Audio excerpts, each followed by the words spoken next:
நாமக்கல் மாவட்டம் மோகனூர் சாலையில் அமைந்துள்ள அரசு ஆண்கள் மேல்நிலைப்பள்ளி உள்ள வளாக கூட்டம் அரங்கில் இன்று காலை போதைப்பொருள் ஒழிப்பு குறித்து பள்ளி மாணவ மாணவிகளுக்கு அதை தவிர்ப்பதற்கு குறித்து ஆலோசனை கூட்டம் நடைபெற்றது.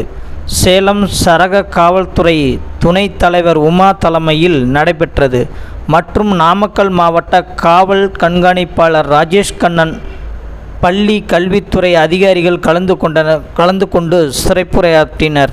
அனைவரும் உறுதிமொழி எடுத்துக்கொண்டனர். 7S மேக்ஸ் நியூஸ் செய்திகள்.